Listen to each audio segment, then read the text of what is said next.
Bienvenidos todos a la octava sección de nuestro estudio sobre el mensaje angelical de Apocalipsis 14, continuando todavía con el primer tema, el mensaje de los tres ángeles, y sin haber salido todavía del mensaje del primer ángel. Estamos en la sección La hora de su juicio ha llegado, o porque la hora de su juicio ha llegado. Temed a Dios y dadle gloria, porque la hora de su juicio ha llegado. ¿De qué está hablando aquí el profeta Juan? La hora del juicio de Dios. ¿A qué juicio se refiere? ¿Cuál juicio es este? ¿Cuál es el juicio que en primer lugar debe el remanente final de Dios dar a conocer al mundo como parte de este primer mensaje del primer ángel? Para entender esto es importante que entendamos lo siguiente. El juicio de Dios hacia la humanidad está dividido en tres etapas. El juicio de Dios hacia la humanidad está dividido en tres etapas. Es indispensable entender esto para poder entender la frase, porque la hora de su juicio ha llegado. ¿Cuáles son estas tres etapas y cómo se relaciona esto con el mensaje del primer ángel? Veamos este tema bajo un subtítulo que encontramos en 2 los Tesalonicenses, el capítulo 1 y el versículo 5. 2 los Tesalonicenses, el capítulo 1 y el versículo 5. Dice: esto es demostración del justo juicio de Dios, para que seáis tenidos por dignos del reino de Dios, por el cual asimismo padecéis. De este versículo solo quiero tomar la frase, el justo juicio de Dios, solo para ponerle un título a nuestro tema, ¿ok? Porque esa frase, el justo juicio de Dios, calza en forma tan al punto con cada una de las tres etapas del juicio de Dios. Repito, el juicio de Dios hacia la humanidad está dividido en tres etapas. El ser humano no es juzgado ante Dios en un solo paquete, todas las personas juntas, en una sola ocasión. Eso no existe, eso no es enseñanza de la palabra del Señor. La raza humana es juzgada ante Dios en tres etapas. Y quisiera entonces invitarles a ver en estas secciones siguientes cuáles son esas tres etapas. ¿Qué relación tienen esas tres etapas con nosotros, con nuestros seres queridos, con toda la raza humana? ¿Cuándo se dan esas tres etapas? ¿Qué propósito tienen esas tres etapas? En cada etapa hay tres elementos claves y diferentes que vamos a analizar. Una es la ocasión en la que se da esa etapa del juicio.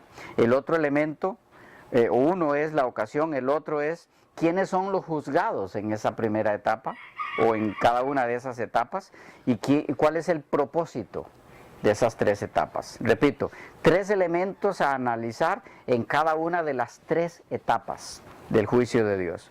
Primer elemento, podríamos decirlo como ¿cuándo? ¿Cuándo? La ocasión de ese juicio o de esa primera etapa. Recuerden, es un mismo juicio, solo que en diferentes periodos. Ahora vamos a ir viendo por qué en diferentes periodos y por qué no de un solo a toda la raza humana. Primer elemento, la ocasión del juicio. Segundo elemento, los juzgados, ¿quiénes son en esa etapa? Y tercer elemento, el propósito. ¿Alguien me lo repite? La ocasión, ¿quiénes? Propósito. Y el propósito. Tres puntos claves en cada etapa. ¿Cuándo es ese juicio? ¿Quiénes son los juzgados? ¿Y para qué? ¿Ok? Bien, vamos allá. ¿Preguntas? Hasta ahí estamos claros. Tres etapas. 3 puntos en cada etapa. Primera etapa, la base bíblica. Daniel capítulo 7, versículos 9 y 10. Daniel capítulo 7, versículos 9 y 10. Primera etapa y la base bíblica para esa primera etapa del juicio de Dios. Daniel 7, versículos 9 y 10. Dice así: estuve mirando hasta que fueron puestos tronos, y se sentó un anciano de días, cuyo vestido era blanco como la nieve, y el pelo de su cabeza como lana limpia. Su trono llama de fuego, y las ruedas del mismo fuego ardiente. Un río de fuego procedía y salía de delante de él. Millares de millares le asistían, y millones de millones asistían delante de él. El juez se sentó y los libros fueron abiertos. Aquí hay un juicio. Hay un juez que se sienta para hacer juicio y hay libros que se abren, donde están las razones para el juicio, los documentos. 11. Yo entonces miraba, hasta ahí termina. El versículo 9 es el que quiero recalcar porque hay un detalle clave aquí. Estuve mirando hasta que fueron puestos tronos, y se sentó un anciano de días. ¿Quién se sienta en el trono? Un anciano. Un anciano de días. Pero después que Daniel mira a ese anciano de días sentado en el trono, noten lo que dice en el versículo 13. Miraba yo en la visión de la noche, y he aquí, con las nubes del cielo, venía uno como un hijo de hombre, que vino hasta el anciano de días, y le hicieron acercarse delante de él. Y le fue dado dominio, gloria y reino para que todos los pueblos, naciones y lenguas le sirvieran. Su dominio es dominio eterno que nunca pasará, y su reino uno que no será destruido. ¿Qué tenemos aquí? Ok.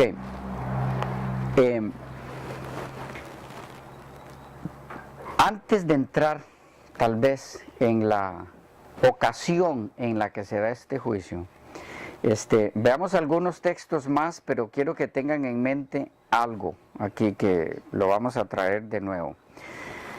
En este juicio se presenta al anciano de días que se sienta en el trono, y luego aparece uno como hijo de hombre que viene, pero esa venida, noten que no es a la tierra, sino hacia donde está el anciano de días. Esto no es la segunda venida.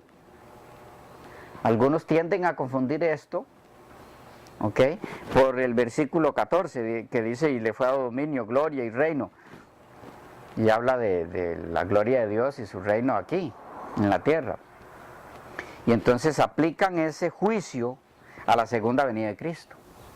Y lo relacionan con Mateo 25, ¿ok?, cuando Él se sienta en el trono y separa cabritas de ovejas, o cabras de ovejas. Pero, ¿por qué no es ese juicio del que está hablando aquí? Porque aquí el anciano de días, y sí dice en el versículo 13, es que viene con las nubes, y algunos dicen: ve, es la segunda venida, porque es en las nubes. No, viene con las nubes, pero note, hasta el anciano de días, no a la tierra. El anciano de días no está en la tierra. Dios está en el cielo. El Padre, el anciano de días es el Padre. Él no está en la tierra, está en el cielo. En su trono se sienta y se mira uno como hijo del hombre yendo hacia el anciano de días. Entonces esto no es la segunda venida de Cristo.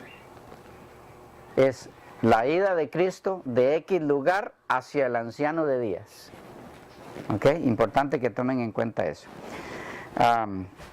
Pero algunos textos más como base para esta primera etapa del juicio, antes de entrar exactamente en cuándo es que se da. Primera epístola de Pedro, 1 Pedro 4:17. 1 Pedro 4:17. Dice así la Biblia: porque es tiempo de que el juicio comience por la casa de Dios, Y si primero comienza por nosotros, ¿cuál será el fin de aquellos que no obedecen al Evangelio de Dios?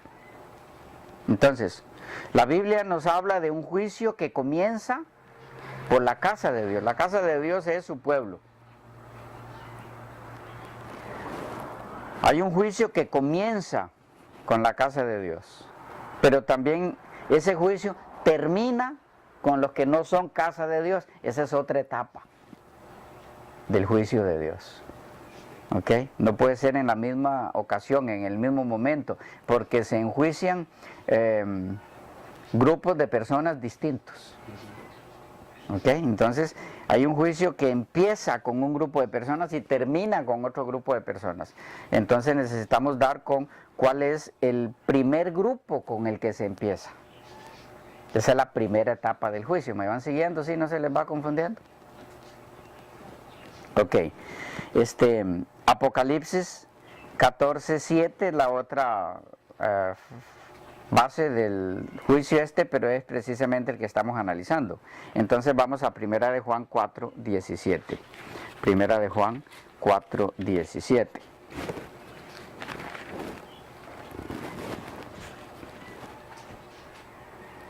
Dice: en esto se ha perfeccionado el amor en nosotros, para que tengamos confianza en el día del juicio, pues como Él es, así somos nosotros en este mundo. Aquí se nos invita, está hablando de su pueblo, ¿okay? Del mismo del que leímos en el texto anterior, que por ellos comienza el juicio, la casa de Dios. Y entonces, hablando de esa casa de Dios, dice que deben los que forman parte de ese grupo de personas tener confianza en el día del juicio. Esto es muy importante. ¿Para qué es esta primera etapa del juicio de Dios? Bueno, el hecho que nos dice que es una etapa del juicio, la primera, en la que los juzgados allí deben tener confianza. Entonces, ¿qué nos está diciendo sobre ese juicio? Para el pueblo de Dios, ¿es bueno o es malo? Bueno. Si es algo en lo que yo debo tener confianza, es porque es bueno para mí. Entonces, este juicio, esta primera etapa, en la que no hemos entrado todavía en el momento específico, sino estamos en las bases bíblicas, es una etapa en la que el pueblo de Dios debe tener confianza en que las cosas para él, como pueblo de Dios, van a salir bien. Pero esto significa entonces que esa etapa del juicio es exclusiva para el pueblo de Dios. ¿Me van siguiendo? No se juzga aquí a todo el mundo, porque si fuera para todo el mundo, entonces es el juicio obvio para todos, donde hay condenación y salvación. ¿Y cómo tener confianza en un juicio así? Que se van a dar las dos cosas.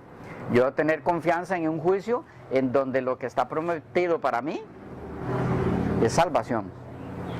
¿Ok? Bueno, Daniel 12, el versículo 1,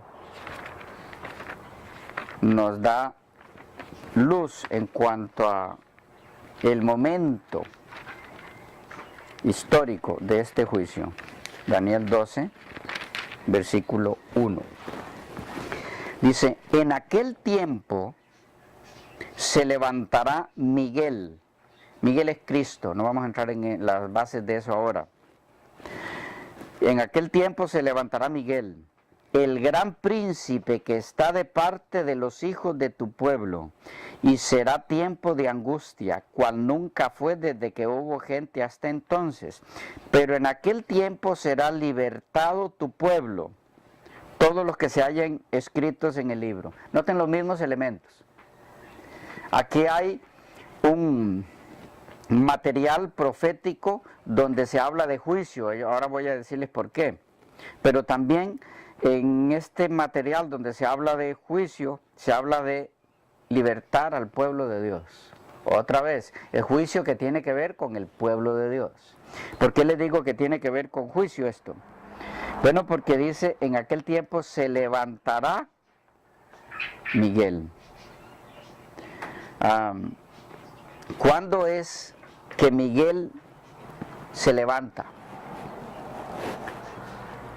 Este es un lenguaje de juicio, porque recuerden que en la sección que leímos ya de Daniel, ¿qué dice que hace el juez?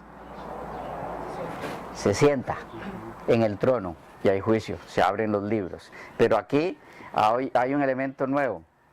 Se levanta, no el que está en el trono, el anciano de días, sino Miguel, porque Miguel es el intercesor, es el abogado en ese juicio. ¿Ok? ¿Cuándo se levanta? Cuando el juicio termina. ¿Ya? ¿Por qué se levantan las personas en un juicio? Cuando el juez se levanta, el juicio terminó. Mientras tanto, todos tienen que estar sentados. ¿Ok? El levantamiento del abogado, en este caso, es porque el juicio termina. Por eso les decía que tenemos aquí el lenguaje de juicio. Pero cuando ese juicio termina, dice que es para que sea libertado su pueblo. Y dice que termina cuando se da un período en la historia de la raza humana, dice 12, la segunda parte del versículo, y será tiempo de angustia, cual nunca fue desde que hubo gente hasta entonces. Pero en aquel tiempo, en ese tiempo de angustia, será libertado tu pueblo. En otras palabras, este juicio, esta primera etapa del juicio, termina cuando el juez se levanta y por lo tanto el abogado también.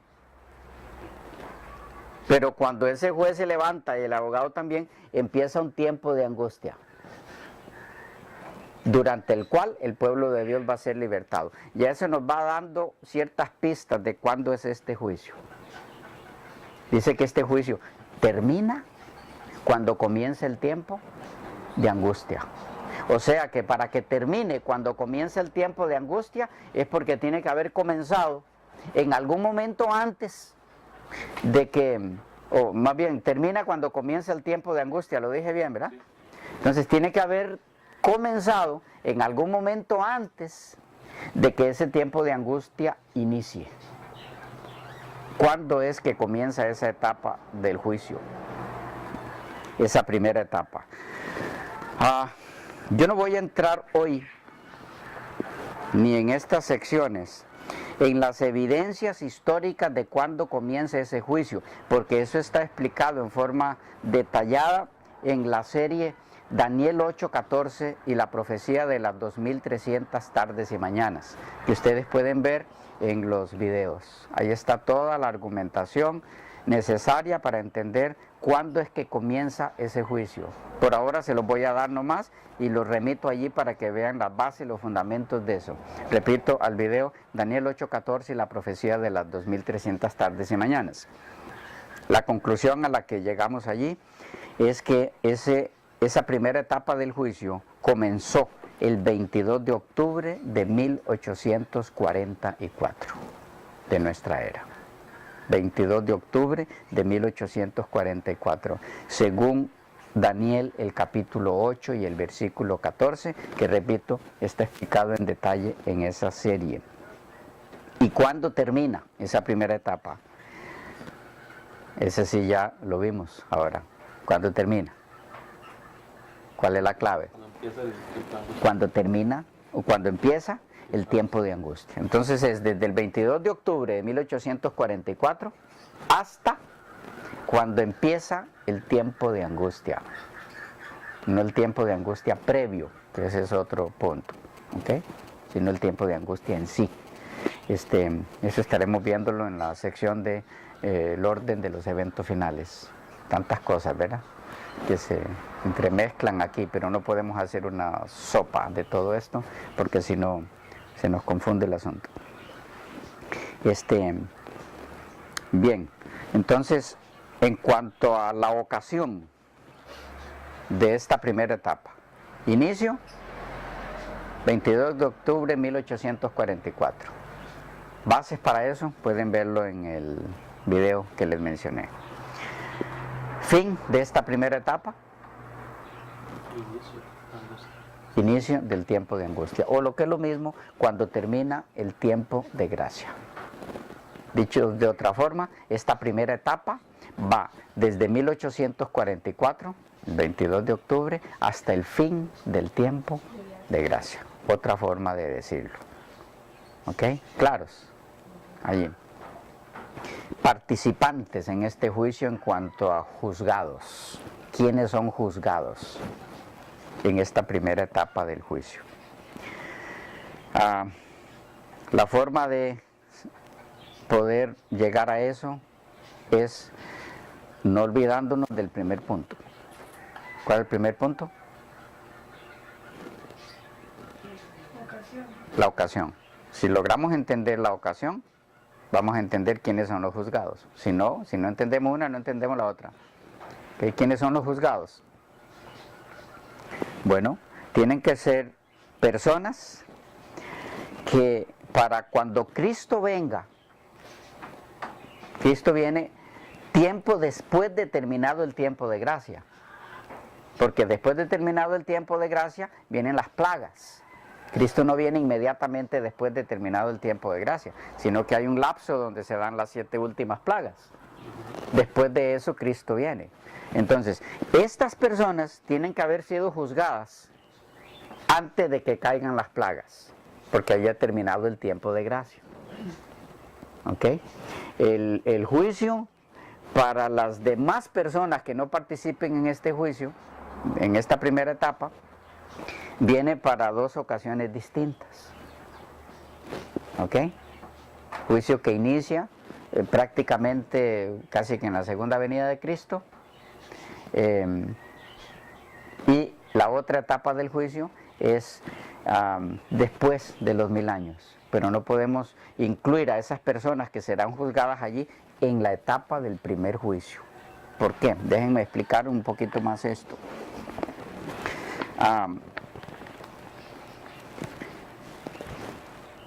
Hay un grupo de personas que no será juzgado cuando Cristo venga. Porque cuando Cristo venga en su segunda venida, ya esos habrán sido juzgados. Ustedes recuerdan, por ejemplo, Mateo 24. Mateo 24.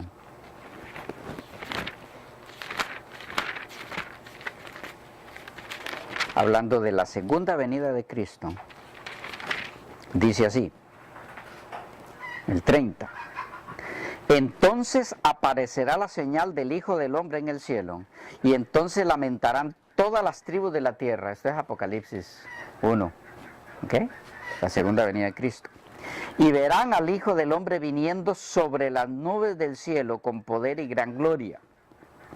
Y enviará sus ángeles con gran voz de trompeta, y juntarán a sus escogidos de los 4 vientos desde un extremo del cielo hasta el otro. Cuando Cristo viene, ¿qué es lo primero que hacen los ángeles? Según este texto. ¿Recoger? No viene a juzgarlos. ¿Lo ven? Viene a recogerlos. Lo que significa que cuando se da la segunda venida de Cristo, el juicio de ellos ya ha ocurrido tiempo atrás. Si no, vendría a juzgarlos y a ver a quienes recoge de esos.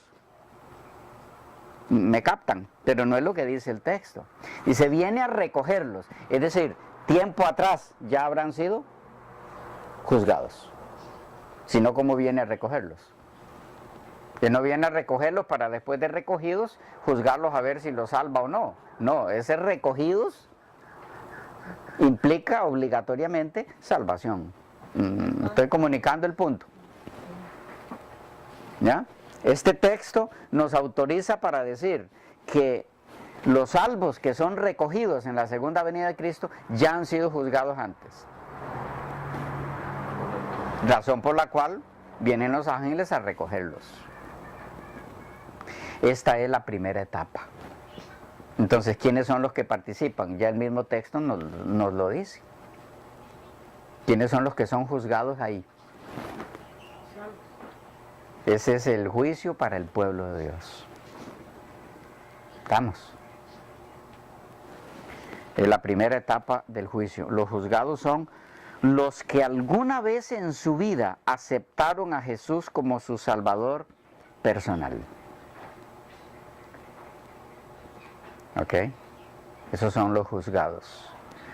Y pasan invictos en el juicio y son declarados salvos porque además de aceptar a Jesús como su Salvador, lo aceptaron como Señor. ¿Ya? Miren cómo nos habla de esto el Señor mismo en Juan, el Evangelio de Juan, capítulo 3. Juan 3, versículos 17 y 18. Juan 3, 17 y 18.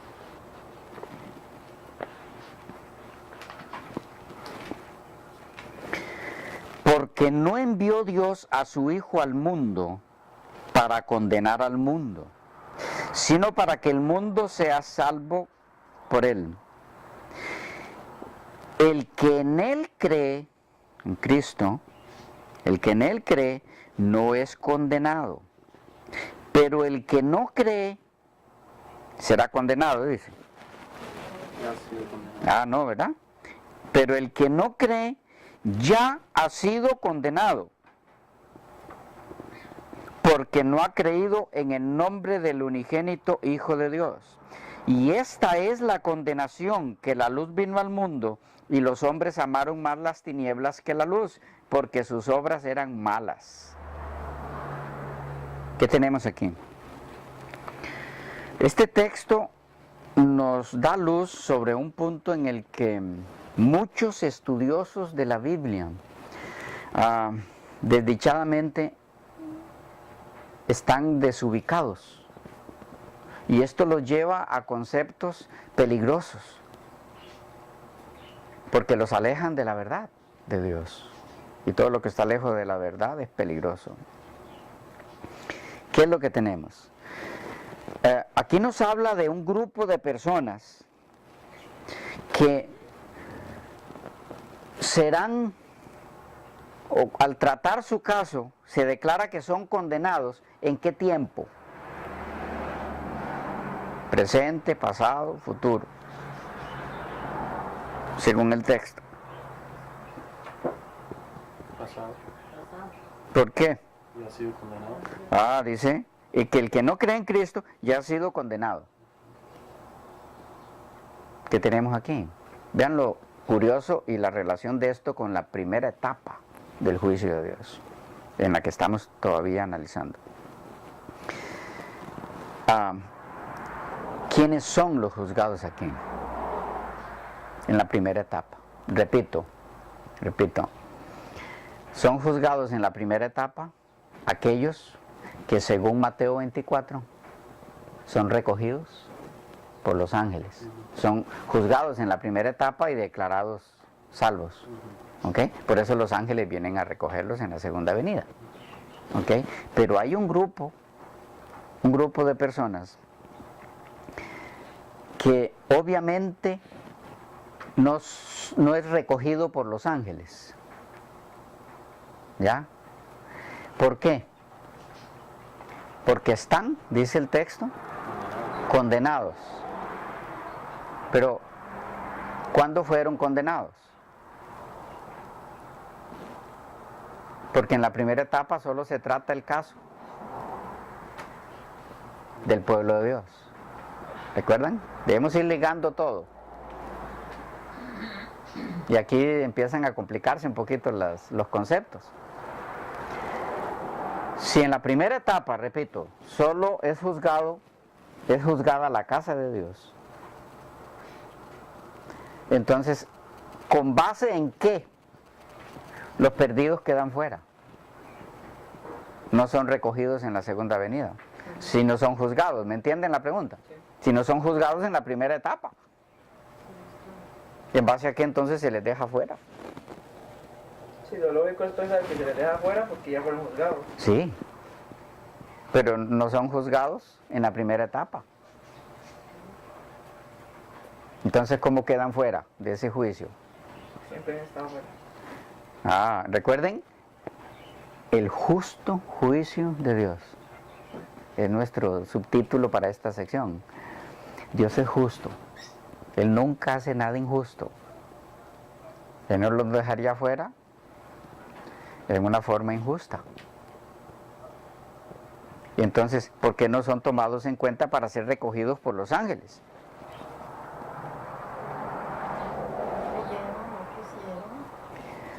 Sí, pero sí, porque no, ellos no quisieron, pero ¿dónde se analizó el caso de ellos para saber que quedaron fuera? Si no están incluidos en la primera etapa.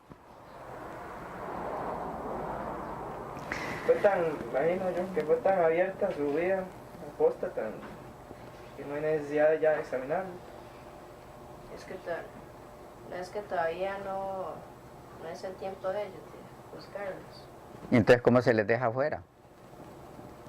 Porque si fuera para otra ocasión su juicio, entonces habría oportunidad para ellos de salvarse después de la segunda venida. Yo diría Y no la hay. que es porque no está, cuando se abrieron los libros, ellos no están registrados en los libros que se abrieron en la primera etapa. Ah, eso es clave. Recuerden que en la primera etapa del juicio, Daniel 7, los libros se abren. ¿Ya? Y Apocalipsis 13 nos habla de los nombres de las personas que están escritos en el libro. Entonces, ¿quiénes son los que se tratan ahí, en esa primera etapa? Esos, los nombres, o las personas cuyos nombres están escritos en los libros, en el libro de la vida. ¿Ya? Entonces, los nombres de las personas que no están inscritos en el libro de la vida no se tratan en esa primera etapa del juicio. ¿Por qué no se tratan? Y aquí entramos en el punto clave. Condenados estamos todos como raza. Todo ser humano que ha pisado esta tierra excepto Cristo ha sido condenado por causa del pecado. Pero de todos los condenados por causa del pecado, aquellos que aceptan al Cordero de Dios tienen la oportunidad de hallar salvación en Cristo. Todos la tienen, ¿sí? Todos los condenados. Pero los que aceptan al Cordero son los que hacen suya esa salvación. Al hacerla suya, entonces pasan a ser juzgados. En otras palabras, todos los seres humanos estamos condenados por el pecado desde Adán hasta el último ser humano que exista, con la excepción que ya mencionamos. Pero, de todos esos condenados a muerte, la paga del pecado es muerte, todos estamos destituidos de la gloria de Dios, Romanos 3. ¿Ok?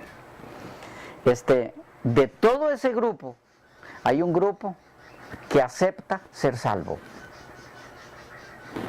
al aceptar al Cordero. Al aceptar ser salvo, adquiere abogado, defensor, en el juicio. Entonces son juzgados en la primera etapa. Noten, no es porque tengan ningún mérito, porque tengan ningún mérito de nada. No, es porque aceptan el abogado. No se puede ir a juicio sin abogado. Los que no aceptan al abogado, dice el texto de Juan, ya están. Y los otros ya estaban. Sí, también lo estaban. Pero pasan de condenados a tener un mediador. No es que no estaban condenados. Y el mismo hecho que tengan mediador significa que estaban condenados. Ya estaban sentenciados. Pero hay una oportunidad de hallar perdón para que la sentencia no se ejecute, que es muerte. Los que aceptan lo que Cristo hizo en la cruz del Calvario y continúa haciendo en el cielo, después de la cruz, son los que pasan a la etapa del la primera etapa del juicio.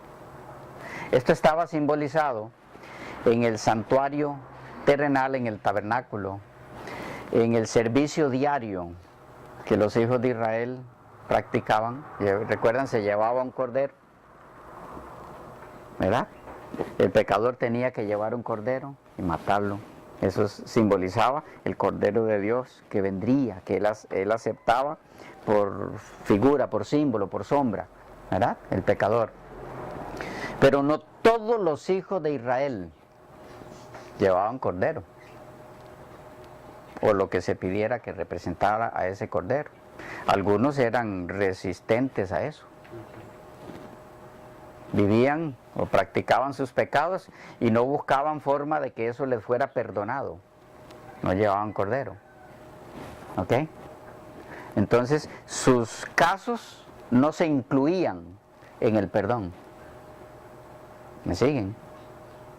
Los que no querían. Había algunos que no podían llevar el cordero porque estaban lejos o demás, y se hacía provisión para ellos. Porque ellos sí querían, pero no, la distancia o lo que sea no les daba chance. Depende de la época, ¿verdad?, en la que vivieron. Pero los que sí estaban allí y porque no aceptaban el plan de Dios, no llevaban cordero, no eran incluidos en el perdón. Entonces no eran juzgados, vamos a ver ahora, en la ocasión en la que cada año se traían todo ese paquete, ¿ok?, de los pecados transmitidos allí a través de los sacrificios diarios. Todo ese paquete se traía una vez al año. Los que no habían sido incluidos, los que no habían llevado cordero al santuario, no eran incluidos en el día de expiación. Igual, en la realidad que eso simbolizaba, los que no aceptan al Cordero de Dios no son incluidos en el juicio real del día de expiación que comenzó en 1844. No son incluidos. ¿Por qué? ¿Cómo Jesús va a defender su caso si ellos no lo han aceptado ni solicitado como mediador, como abogado? Él respetaría a sus personas, sus decisiones. ¿Me van captando? ¿Por qué no son incluidos en la primera etapa? No es por una determinación, por un decreto de Dios. A estos juzgo y estos que se lo lleve la trampa. A estos juzgo para salvación y estos que se pierdan.